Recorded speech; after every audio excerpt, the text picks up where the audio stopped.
Welcome to the Startup Grind. So good evening, everyone. Welcome to our next episode of Startup Grind Bratislava. Today we have our 17th episode. Before we start, I would like to give shout out to our main sponsor, Slovak Telecom, for basically making this event possible, and also to all of our media partners out there. Tonight we have very special guest. We're always happy to bring people, folks from outside of Slovakia, to kind of extend the network and have you guys being introduced and network with new people. Today guest is one of the most I would say active and also successful investors in Austria. He's an entrepreneur with a very interesting track record and turned investor that invested into many startups all around the region. Please welcome CEO of Speedinvest, Oliver Holle. Thank you. I guess this is where I sit. Yes. All right, let's turn this on. Perfect. So Oliver, hello. Hi. How are you? Good, fine. Came to Bratislava today? Espresso helps. That is nice. It's a good, powerful coffee. So let's start off with a few quick questions about your background, you growing up, and then up to the university studies. So if you can sum it up. Okay. So I studied business and philosophy for some strange reason. Then actually at university I started my first business, which was a very weird, that was in the 90s, so there was no internet, or almost no internet, but there was CD-ROMs, and we created simulation games, basically edutainment if you want to call it like that, and found the first couple of strange customers, and then there was the first direction for me to decide where to go in my life, and I had an offer. I actually had a stipend for Columbia University for economics, where I went for 2 years, and then after 2 years I came back and decided, okay, I'm not an academic, or I don't want to be spending my life as a professor, and came back to Austria, and we actually plunged into this adventure of creating our own company full-time, and that was just before the first .com bubble really came about. And suddenly there were all these venture guys around, and we thought, okay, let's take some money from them, which worked. We raised 4 million. We were 3 people, had no product, nothing, and we spent it all. It was wonderful. And I hired all my good friends from university and all my good friends from school, and it was a wonderful time for basically 18 months. And then it was not so much fun anymore. Right. So after this endeavor, the new company came, 3 United, right? Yeah, it was actually still the old company. So we survived, hardly. So we raised the money in 2000. We spent it all in 2001, and then we fought for our lives for 3 years, basically from 2001 to 2004. But fortunately, back then the telco mobile industry came about. They had plenty of budget and started to spend it on games, and so we picked up these kind of project budgets and landed a little bit on our feet with like 15, 20 people in the company. Before we were 80, so that was the roller coaster, and had to restructure the company. I had to, at some point, basically took up almost $500,000 in personal loans to keep the company going. Then in 2004, we started to see that this actually is working. We had a big contract with Ericsson, who had a global license for our product. So I bought out my investors, and then I merged my company with 2 other startups. And out of these 3 startups, that was then 3 United. And that then actually was a company that really worked for some reason. Yeah. So what do you think was the main reason why you eventually managed to survive this kind of a downhill mode? And so was it a kind of hiring right people eventually, or putting your business model together, or just kind of pure luck, let's say? Or What was it? Persistence and not much alternatives. Frankly speaking, I had me and my two other co-founders. We had personally so much debt already that we put into this company that if this company would have died, we would have been personally bankrupt for sure. So it was not really a lot of options to not pursue those little straws that we had. And we've been, at the end of the day, trying hundreds of different things, and then finally this opportunity with Ericsson came about that really opened up the horizons to actually really go back to growth. And then this merger was the greatest idea I ever had in my life. It put together three companies that were all too subcritical to really become relevant on a global scale or international scale. And together, back then, it was in 2004, we became one of the biggest Central European mobile messaging providers. And within a year, we've been on the radar of all the global top players in the space that we're looking to acquire. And the business was really doing well. After a year later of the merger, we already had almost 4 million in profits. Mm-hmm. So that was actually a meaningful company that was growing also like 150% per year. So we were onto something. So can you talk a bit more about Free United? What was the main product that you guys were putting together, and who was the customer? Just kind of get to know, Sure. Where you I'm sure you, maybe you don't, but maybe you remember SMS ringtones and SMS porn. All these wonderful, perfect product. So we didn't do any of this. We didn't do ringtones, we didn't do porn. But we provided the technological infrastructure where we had connected all the European and actually back all the way to Russia. We were interconnected to all the carriers. So anybody who wanted to push content across Europe via SMS went through us or one of our few competitors. And that was a cash cow. That was a huge cash cow. Plus we had this Ericsson contract, which was basically a storefront, iTunes for any kind of content, and Ericsson was pushing this out to more than, I think they had like 30, 40 carriers that used this. So it was all pre-iPhone.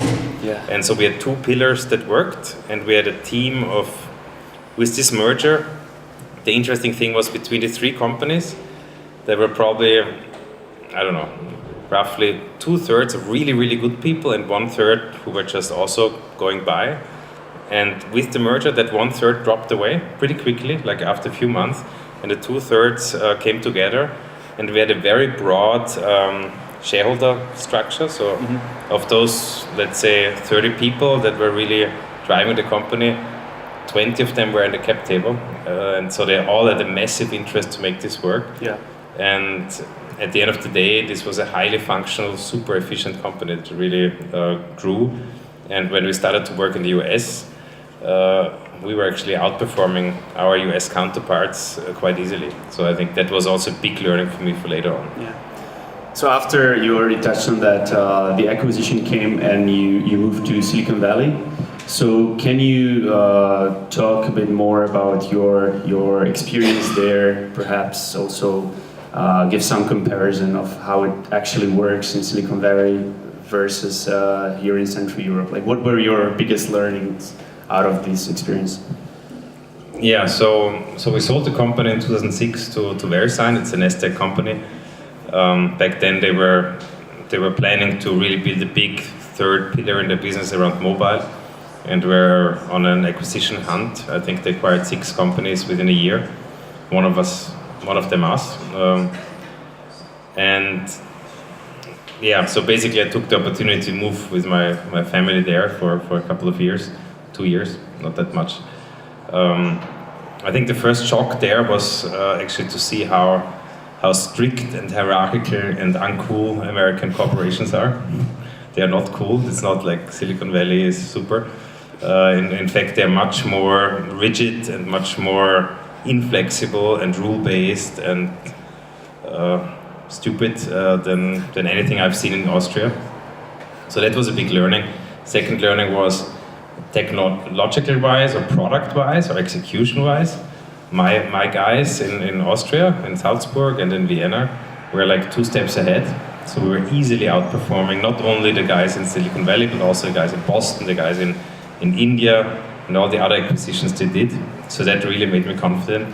But of course, it was a constant uphill struggle in terms of lobbying and getting attention and all this for this small Austrian acquisition versus all the bigger deals that they did. So that was actually, so I was really involved in this day-to-day operational vice president, senior vice president bullshit, and was not spending my time with startups or with venture funds. That was hardcore corporate business work. But at the end of the day, it opened my eyes widely to see that it's very, very easy to play there if you find your way into these into the attention span of those people. Yeah.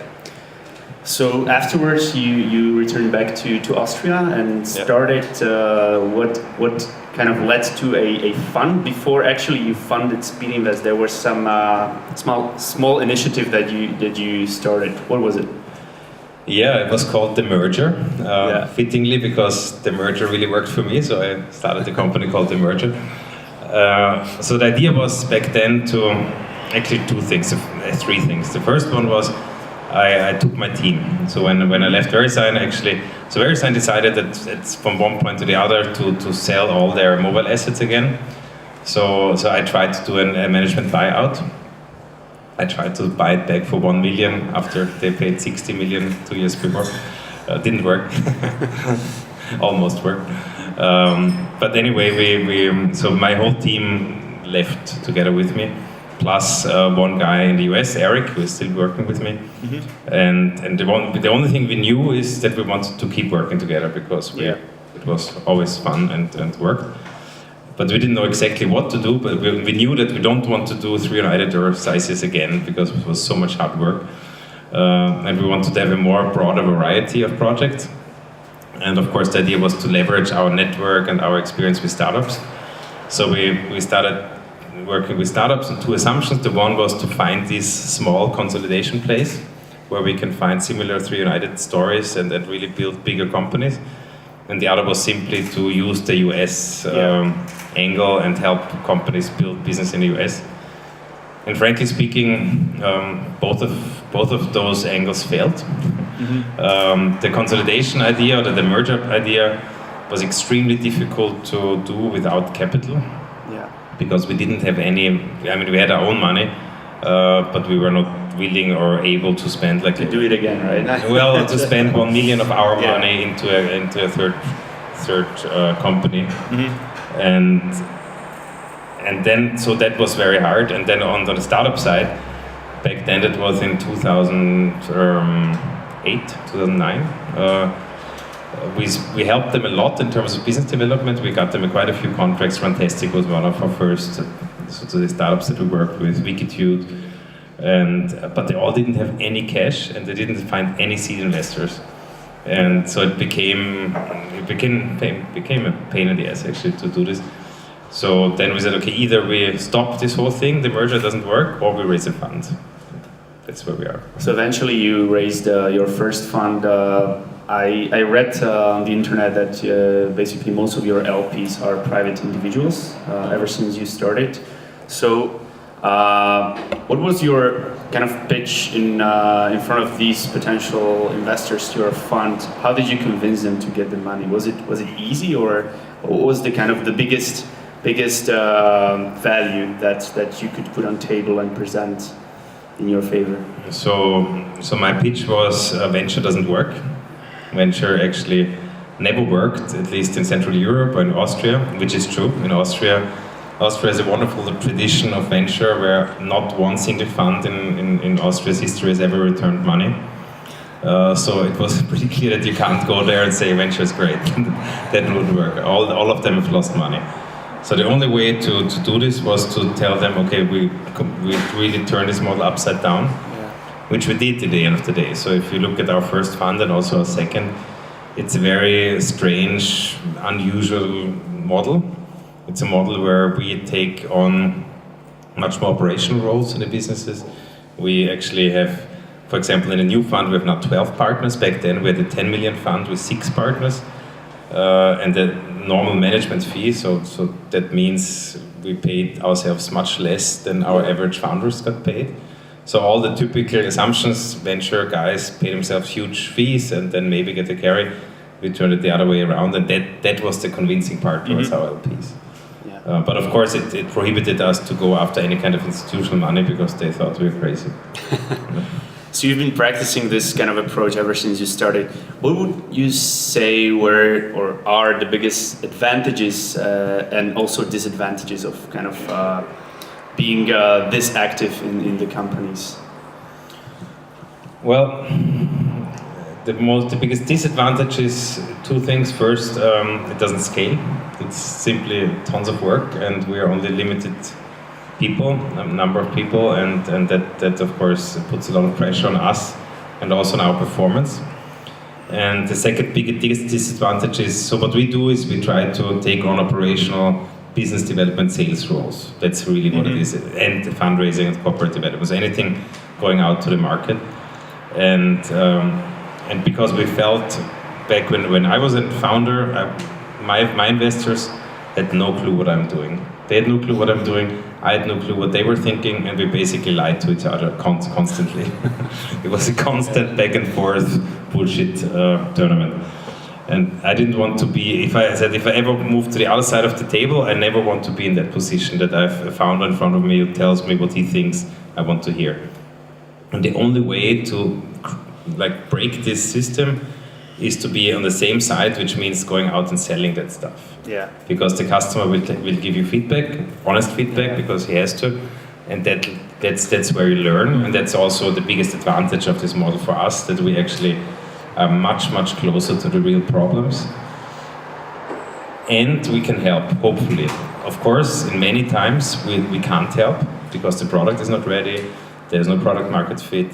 We learn that the US market, for example, is not an option for this company. So it's a constant series of defeats, as always with startups. But even these defeats help us and help the startups to get better. So how do founders actually perceive this this approach of yours? You know, there might be some ego coming into place when you actually tell founder that you have to supplement his skills or his leadership. So how do they usually kind of convince this approach? It's interesting, actually. Initially, we developed this model specifically for, let's say, underdeveloped markets like Austria or Central Europe, where there are a lot of first-time founders and a lot of founders who would benefit the most from people who've done it before. Now, like 6 years later, we find out that actually the serial founders like it the most. If we've been in London or in Berlin, we actually have a lot of success in working with serial founders because they know exactly what they get, and they know that they need it, and they know that it's very hard to get these resources, so they immediately buy it, so to say. First-time founders often are much more scared that they are getting bullshitted or that they're getting twisted deals and so on. So it's the more experienced founders are, the easier. But of course, the only thing that works is if founders talk to founders. Yeah. I mean, anything else doesn't work and shouldn't work. So we give them the mobile phone numbers of other founders, and they will tell them not everything works. It's not always great, but at least they're trying. And I think there's a lot of positive in a failed business development guy. Like my friend Eric, who's partner at Speedinvest in the US, he always has the first BizDev guy is roadkill. He will always fail because the product is not ready, and he will. Yeah. And so what we are doing, we are basically providing the roadkill so that they don't spend a lot of money, because it's all without any cash. So the worst case for them is that we fail. They give us, if at all, some equity. Often we then have to give that equity back if we fail with results, and they can actually move on and learn on their product. So I think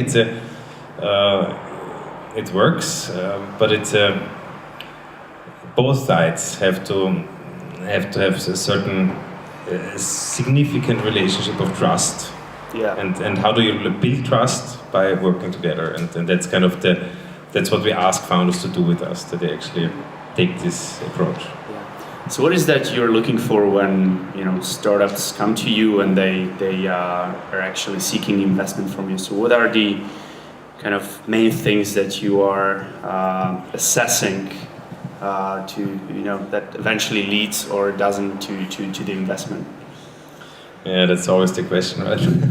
And always the same answers. it's the founder team. Right? No, it's so boring. What does team really mean? I mean, how can you deduct from 1 or 2 meetings and a few slides and the product, what is a good team? That's the big question at the end of the day. And so in that sense, for us actually product, the existing product that's out there, even if it's a prototype, and the existing pitch deck, all these actually matters hugely because it reflects and is a big signal of quality of the team.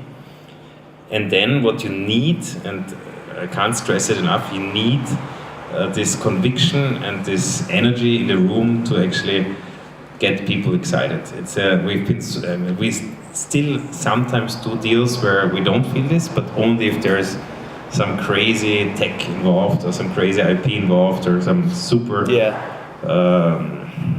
super engineer where we can then augment this with somebody new. But 9 out of 10 cases, if we don't feel that energy and don't this conviction, and not pitching bullshit. It's not about the pitch, the perfect pitch, or being super prepared. It's about the energy and the conviction and the smartness and the quick thinking. And if this kind of energy is in the room, then we get excited. Yeah. In combination with a good product, in combination with a space that is actually big enough. I mean, that's always another VC bullshit term, but it really is important, because if you're too regional, if you're too niche, at the end of the day, we need to make this a big business, and this can become a problem later on. So this brings me to one memory. In my network, there's one investor who's partnering in one fund in Germany. When I asked him how he evaluates actually, founders and people that eventually he wants to invest into, he said always when they come to actually partner, interview or partner meeting, he always takes them for beer first, have a few beers with them, and then kind of they show their true face. And then he knows okay, these guys are actually, the ones that I want to invest into. So that's it. There might be different approaches, that's a total valid approach, actually. Yeah. It's just if you're a seat, and if we do actually we're probably this year we'll do 15, almost 20 deals. Yeah. So I can't do that. There'll be a lot of hangovers, right? Too many hangovers. Yeah. But of course, what he's actually saying is trying to become honest, trying to get under the skin and actually have a human conversation about the pitch, and that is super important, of course. So what type of startups you're now looking into? What are the most attractive verticals that you guys you want to be active and invest into? So we've been in the last 2 years, we've been actually one of the most active fintech investors in Europe. We've just again, for the second time in a row, been ranked as the number 1 in Europe in terms of fintech. Why? Because we have a team in fintech with Stefan Kleestil and his team that is actually really, they know what they're doing. So that's continues to be a priority. Of course, fintech is moving on. It's not anymore digital banks, it's not anymore payment, it's now much more around insurance, it's much more around, for example, SME financing, wealth management. So these are topics that we very carefully look into. The second big topic that we see is, it's kind of such a buzzword, SaaS-enabled marketplaces. Yeah. So where you really can build global niche marketplaces by creating value-added services in front of the marketplace that actually make the marketplace possible. That wouldn't be possible otherwise. So that's a very interesting aspect. It does work. It has very nice margins. And I think there are so many use cases where this can play a role. The third area is really disrupting professional services. So we see a lot of interesting startups in the whole tax advising, regulatory advising, office management, bookkeeping management, tool sets where a lot of the semi-professional work is being automized. So that's another area. Yeah, and last not least, we are always looking for what we call deep tech companies that really that come from university, have some patent, some unique IP that actually can play in the US. So we have these 3 people, we have 2 partners, 1 principal in San Francisco, and all they do is they take European founders, European portfolio companies of us to customers in the US. And what we've learned, we don't need to go there with fintech companies, we don't need to go there with B2C companies. The only thing where we can really win is with these kind of raw gems of European tech that is highly interesting for US companies. Yeah. So before we started this interview, we were briefly speaking about the kind of talent, and you also mentioned that there is shortage of talent around in the region. So I assume that you guys, as you are very involved in your portfolio companies, you also have access to how companies hire talent, how they're trying to get them from the corporations, or perhaps convince them to come back to Austria if they are abroad. So what do you think is the trend on like how to best attract talent to start working for startups that, let's say, are already funded? Yeah, it's a big topic for us. I mean, there are 2 issues. It's capital and talent, and both of them is a function of brand at the end of the day. So I wouldn't. So what we noticed, it's much easier for us as Speedinvest to attract talent than for individual portfolio companies. So because any single company can always fail. There's a lot of people that are hesitant to go to a seed stage startup. But if we, so to say, the same position, and if we do an announcement as Speedinvest that we are searching for this candidate, a lot more good quality people come than if the individual startup is doing it. So what we try to kind of manage this brand function and then build our own HR unit, basically a joint venture with a HR consultant around this, where we try to build this platform of talent where they know if they come to this one startup and it fails, or it doesn't fit with this startup, they can still come to somebody else in the portfolio, and there we build this network and database of attractive candidates. That seems to be one way to get more people out of their comfortable positions. It's very hard for an individual case, but together we feel that it's happening. But it's only the first step. We started this half a year ago, and we're just beginning. Yeah. Actually, quick note, guys. I forgot to mention that you can ask questions on Slido. So go to slido.com, put hashtag SUGBA, and ask questions. We're gonna come back to them after our interview.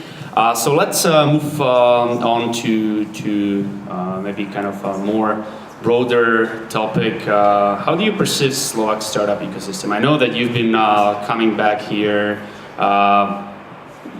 Probably know the pipeline that we have here and also the founders. So what do you think are the biggest differences between Slovak founders, Austrian founders, you know, the approach of building companies, and also you know, your kind of general observation? Yeah, I wouldn't say that I can really speak in detail about the Slovak ecosystem. Michael Schuster has been much more here, and that's kind of within Speedinvest championing Bratislava and the Slovak ecosystem. I'm trying to kind of steer the ship overall. At the end of the day, we've been now working on the ecosystem in Slovakia, in Central Europe for 6 years. And we do have 40% of our deal flow coming from the region. But frankly speaking, only 20% of the deal flow less actually translates into, only 20% of our portfolio is from the region. So it's a lot of quantity, but given our pan-European approach, that we do a lot of deals in London, we do a lot of big deals in Berlin, in Austria, we have to benchmark these deals with the best in Europe, and that's still in many cases not good enough. And that's the same actually for Austria. I mean, it's I think overall we still have, of course, we have very few serial founders. That's fine, but we also have, in many cases, too many copycats, too little ambitious ideas, too small ideas, too many cases where people can see how this can become a 10 million company, and that's fine, but not how this can become a 100 or more $1 million company. And this kind of level of ambition is still lacking dramatically. It's not just, I don't want to say this specifically of Bratislava, but in the region. Yeah.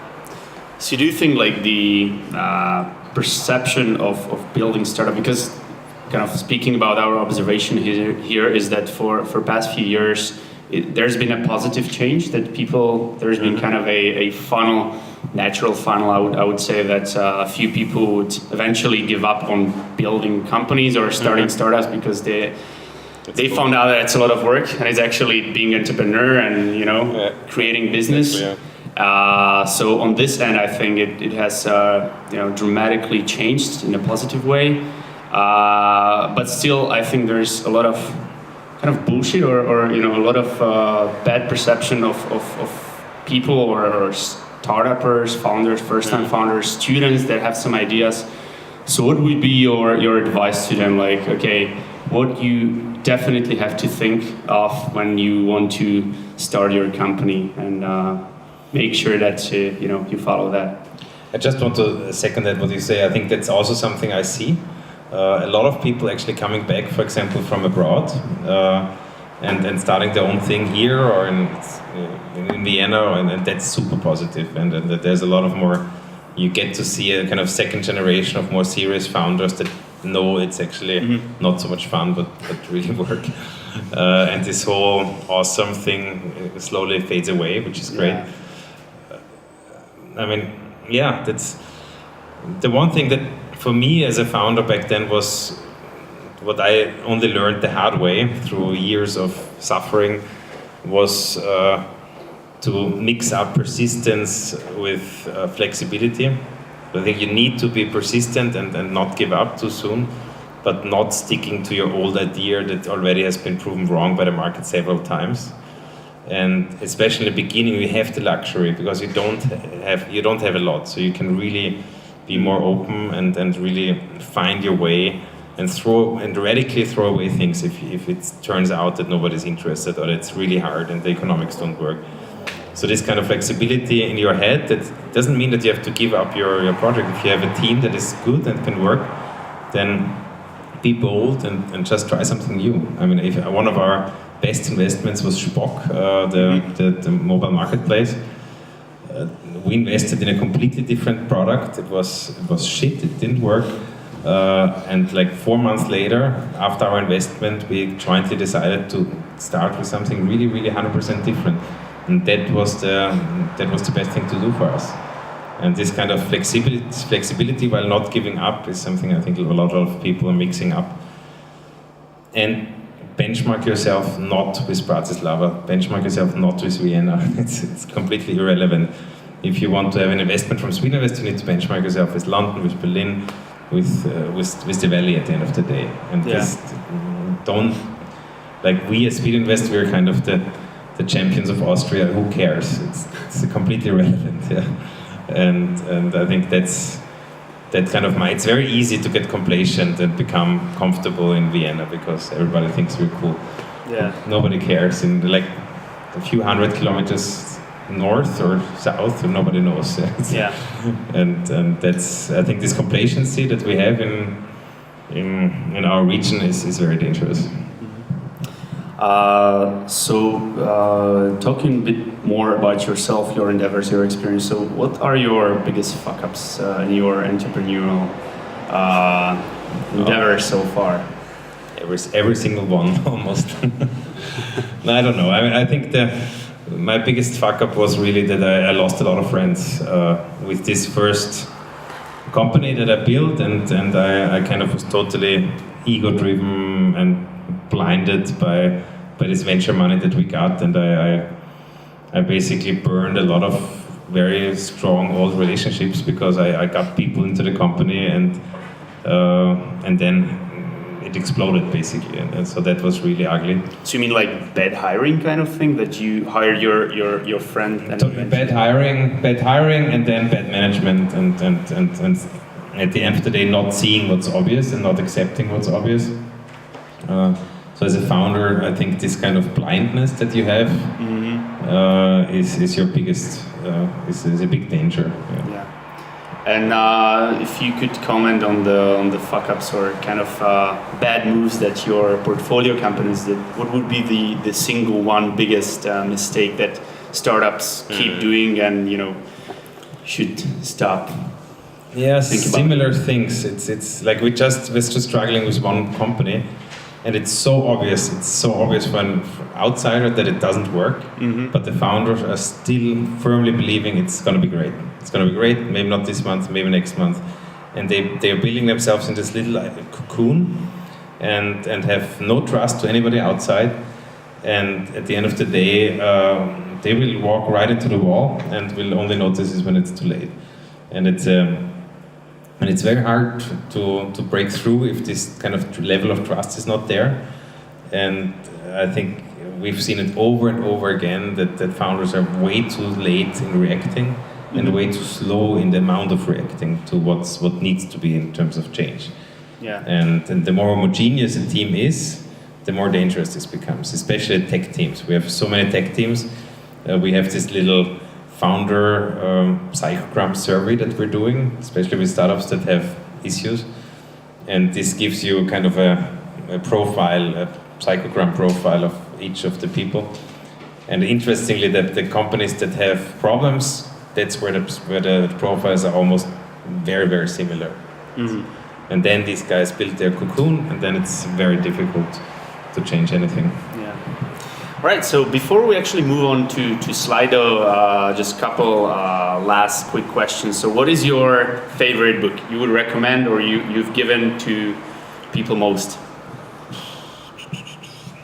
Well, at Speedinvest we have a habit to give out hard things about hard things to all our portfolio founders, because we think it's funny this. So it basically tells about the pains of Ben Horowitz working through his various companies, and it sounds too stupid, but it's kind of the exactly same emotions that I went through, just with like 3 zeros more in the back, or 5 zeros probably, but it's exactly the same terrible things. And so and we've heard a lot of good things about this book also from our founders. Otherwise, I would very much stay away from business books. I actually like one of his quotes that he has that as a founder, you're like baby, you wake up every 2 hours and cry. Yeah, I don't know about. Yeah. He's been through many things. Yeah, exactly. There are periods like this. So this one, and also maybe kind of the most I would say motivational or somehow inspirational founder that you've met or kind of perceived. There might not be no one. It's fine. Yeah, well, no, there are a lot. It's not forced, but no, there are a lot. I don't know. There's this like Travis from TourRadar. I don't know if you know him. He's an Australian guy that moved to Vienna and started TourRadar 5 years ago. We were the first investor, and this guy is, for me, he's not an inspirational founder in the sense that he goes on stage and everybody thinks there is a motivational speech going on somewhere, because I can't stand it. But he has been so persistent and going through so much shit, and had huge family issues. His kid was like deadly sick at one point for 2 years, and he kept his positive nature, he kept his positive spirit, and we changed the business I think 3 times, and now it's working. And now he's actually, he will announce in a few weeks like 20 million funding round. And it's so nice to see how this came around. So this is where this really makes me very happy. Yeah. Technology that you are most excited about?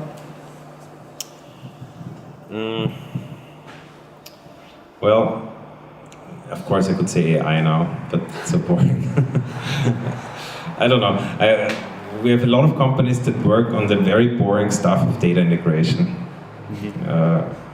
And I think that's actually really exciting because data. No, because data, we can put all the AI in the world on top of shitty data and it will not help. But if you can focus on that's why coming back to this SaaS-enabled marketplaces, if you put together the right amount of data and the different feeds from different areas that people don't think about, then you can deploy AI. And the AI at the end of the day is a commodity. Like 8 out of 10 cases, it's a commodity. What really matters is the data behind it and the use cases. And so that's if I find use cases where this comes together in a very logical case, that's where I see something exciting. All right, great, thank you. So let's move on with our Slido questions. Guys, feel free to add still. There's plenty of time. So, question from Rene: how did the financial crisis influence your investments and startup experience? Well, that was exactly the time when we started with this demerger thing, and in 2010 we started fundraising. So during this period we tried to fundraise smaller startups, Runtastic, Wikitude, and it was really, really terrible. And that just basically, I guess the financial crisis is the reason why Speedinvest exists, because we saw this really huge lack of early stage capital in the region when nobody else was doing it. So, but I think these ups and downs have never really mattered for me too much, because the individual struggles of any given startup are so much bigger than the so to say economic meta trends that's where we are focusing on. We never had time to focus so much on these mega trends or these business cycle trends, let's call it that way. What was your best investment and how and why did you decide to bet on them? Well, I mean, out of the second fund, it's hard to say. So we have 20 investment in the first, by now 45 in the second. In the first fund,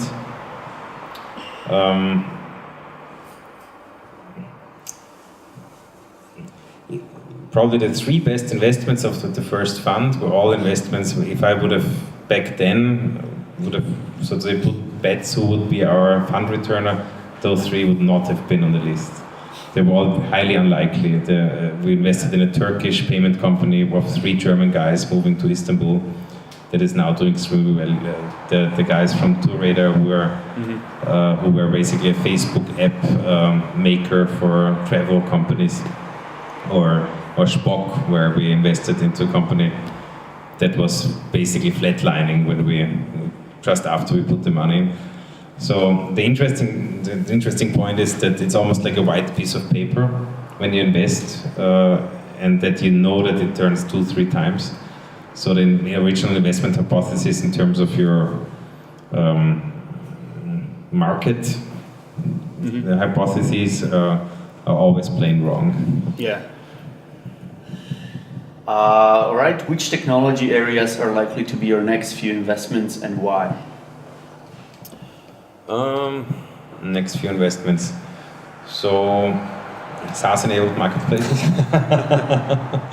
So we're doing like 3 different ones at the moment. One in learning, basically businesses looking for online courses for their customers. That's not very exciting, but a huge market and something that is very fragmented, and where exactly these kind of models can work extremely well. One in fintech, where it's again a marketplace for fintechs, so kind of a meta layer on the fintech side. We're also doing quite a lot by now in security. We just invested in a company doing mass data anonymization, so kind of working with huge data sets without breaking privacy laws. It's a big topic, and they are actually a Max Planck spin out. A lot of stuff, but a lot about creating business value out of disparate set of data, and then putting off the marketplace model on top. What we're also doing now is So the one thing we've seen over the last 3 years is verticalization as a huge important aspect of investing, meaning that we have people that focus on a few sectors and only on those sectors and build expertise and build portfolio. So we're currently actually setting up 2 new funds that only have one specific sector in their focus, also with LPs coming out of that sector and teams that have already that expertise and that background. So I think that's what you will see in venture across the globe. This becomes almost, if you compare it to big consulting firms or big advisory firms, that you see a lot more segmentation in practices to really add value. Yeah. Great. What is the most sustainable startup in the long-term period that you invested in? Why? Probably one of those that burn a lot of money now. So this kind of thing that startups that lose money are not sustainable is bullshit. You need to build market, you need to build size to be sustainable. And what you really need to look into is your unit economics and those in very, very careful detail, because most unit economics can quickly be faked. So, for example, I don't know, Wikifolio, it's a fintech company out of Austria that we've invested a long time ago. They have such a stable, long-term, loyal customer base that I think they will be. I mean, they are raising, but they don't need to raise. They will be a fixed element in the finance industry for many, many years, and so are many others. We have, out of the first fund, very few startups by now are in a situation where they would fall down if they would get no more funding. Yeah. So what's your position towards startups as Uber, burning a lot of cash, being always in loss and trying to kind of convince their investors that already invested and future investors that eventually the return is gonna come, but then, who knows where the actually technology shape and kind of their future is gonna be. So what's your perception of these type of, like, if founder comes to you and he says, like, look, I have this idea, this is the market, and I need this cash. I don't think I'm gonna make money for next 5 years, but then I know that 5 to 10 years there's gonna be a huge market opening up because of the technology investment. So what's your position towards this kind of doing this more moonshot investments? Yeah. I would be so happy if I find this founder. Seriously, we are looking for them and we don't find them often enough. Yeah, it's so few founders come with exactly that proposal and bring this in a serious way and in a convincing way. But it's also the matter of justification, right? Of course, it's a matter of justification, but it's that's venture at the end of the day. Moonshot companies. That was venture was built around and not about small. Micro improvements, but show me those founders. There are very few of them. Will Brexit influence your fund and how? Well, in a positive and a negative. In a positive in the sense that actually talent is coming back. So we're seeing this already in Austria, we're seeing it in Germany. We're seeing companies moving back to Europe, to continental Europe. In a negative, simply because I think we all, beside our jobs, also living in a civil society, and that's scary. Yeah. So that's more important than venture. So is it gonna influence anyhow your fund structure? Do you have any LPs coming from the islands? We have a few, but they're already tax optimized anyway. So. All right. What do you think about cryptocurrency space? So we are dabbling around in this area. We want to do an investment. We have been so far simply not convinced, and frankly speaking, we're just building up knowledge there as well. So we have one guy, Marcel, out of the US office. I think by now he really understands that space very well.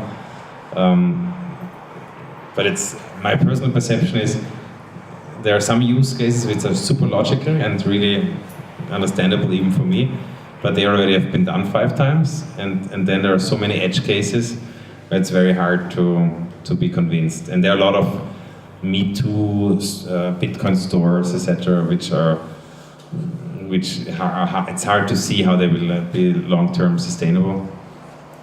So yeah, we would love to do actually more in this space, but we are still exploring. Yeah. So what's the state of venture capital in European Union? Okay, I don't know. It's crazy. I mean, every year we have like 20, 30 new funds. Mm-hmm. I've never seen anything like this. There are the new funds popping up left and right. All of them raise tons of money. So what we will see for sure in the next few years is a lot of capital that needs to be deployed. But strangely enough, they're all focusing the same stage, which is basically Series A and later. So I don't know. And so overall, I think capital has never been as much available as now. And that also means for funds like us, it's even more important to differentiate. It's even more important to add value and be a go-to fund. So, what is the opportunity that you see within the industry? Is it pre-seed funds, and there should be more coming up and supporting first-time entrepreneurs, early-stage companies, or is there any opportunity on this end? Well, at the end of the day, stage is not so important. It's more having some differentiation as anywhere, but there needs to be a good reason why the top founders come to you, and that matters at seed, that matters at Series A and later. Just from a numbers game, I would say probably the late stage Series B and later, there's a huge opportunity because there are really only a handful of European players that do this. Not our game. Seed stage, you have a lot of business angels nowadays, a lot of family offices moving in directly. Quite a few, very few in my perspective, pan-European seed funds. So that's why I think the opportunity is. Yeah. But you're competing with local angels, you're competing with local funds, and so you need a very strong reason why people work with you. Otherwise you will always be the second best solution. So you mentioned that you did your studies at Columbia University, at business school. Was it worth the money? Can you say some pros and cons? Well, I didn't have to pay. I got a stipend from the Austrian government, so that was nice. And I did my PhD in economics, so I didn't do the business school. I always envied the business school guys because they never worked, they always partied. It was very, very different from our life. And I studied economics there, which is only numbers, only math, and that didn't have any business value for what I did later, other than training your brain maybe and making friends and playing soccer. But of course it was a great time. I spent almost 3 years there, and that opened many doors for me mentally. But the things I learned, no value. And I don't think the business guys learned anything either. I hope there is not many academics here around, because they don't like to hear this, but I think it's true as well. If I had 50,000 euros disposable capital that I wanted to invest in tech, what would be your advice for me? I would try to find the best founder that you know, that maybe a serial founder, somebody that already exited, and co-invest with that person. Don't do it alone. Find somebody that has really this kind of brand power through his name, or maybe a fund or whatever, and try to get into the deals with these people. Randomly picking your own thing out of a random deal flow that you have, super difficult, super dangerous. Okay, we have one more technical question. So how does your due diligence process looks like for enterprise SaaS? Do you actually speak to potential clients to verify the user case? Are they willing to talk? Yeah, of course we do that. Yeah. That's actually, that's where our operational model comes in. So when we engage with these kind of companies, we actually have a period where we do sales for them. We try to open doors for them, we try to bring the customers, and that's where you learn. So we would never do this without. Of course, you look at the metrics. Of course, you do all this, but you need to do reference calls and you need to open some doors. All of this culminates then in a workshop where we spend like 4 or 5 hours together and go through all those results and challenge the founders with our findings, but also work with them on a 12-month plan going forward. And out of these two elements, the challenging part and the planning part, we try to get a picture. Yeah. But at seed stage, there's not much due diligence you can do. Next question from Marek. What do you think about Rocket Internet model? Building ventures from scratch and taking them to exit? So Rocket is moving away from this model. If you read the news and if you look what Oliver Sommer is doing, he's actually redirecting a lot of his funds through the traditional venture. Global Founders Fund is now is super active in Europe, is doing tons of deals, and I think the specific traditional Rocket model worked well for e-commerce, worked well for very specific few marketplaces, but for example did not work in fintech, did not work in many other areas that he tried to play. And it's interesting to see how he's becoming a much more standard VC by now. Do you think it's the matter of scaling the particular vertical, or what might be the reason of it? Well, you can deploy this model if it's a very standardized business model with very little, so to say. If it's a very clear path, then you can deploy these talent that he attracts to actually do it. If it's a more complex path and more difficult technical solutions and more long winding product market fit search, then it's not working, and very few business models follow this specific path. And at the end of the day, his incentive model, as most of you know probably, his founders only get a few single percentage points in the companies. So you can only build companies if they quickly work and if they quickly show results, so people stay. If there's any kind of problem, people leave and it falls down. So that's why it's a very fragile model. It needs a lot of capital. So it's very limited to a few cases. Right, we have time for one last question. From your perspective, why is Berlin this European startup valley, and what can be done to replicate that peculiar startup ecosystem? Why?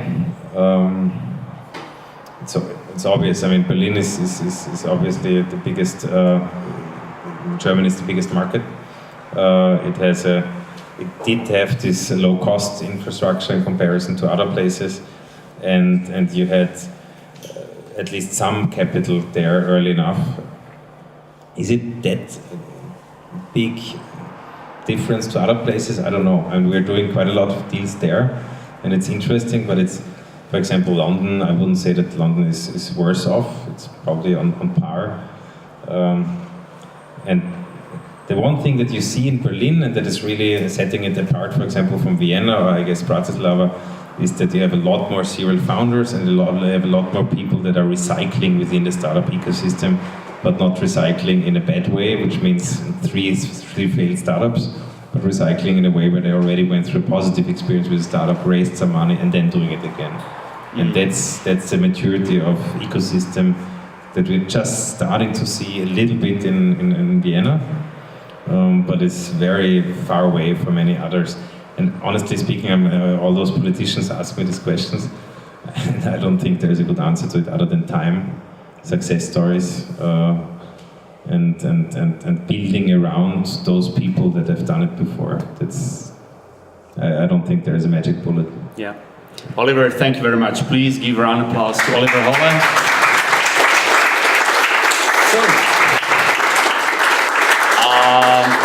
Some final words. So thanks again to our partners, Telecom, all our media partners. Guys, feel free to grab some snacks, some drinks, and I hope Oliver is gonna find some time to mingle with you and feel free to network. Yeah, that's what it's all about here, right? So thank you again. Have a nice evening. Thank you. Thanks.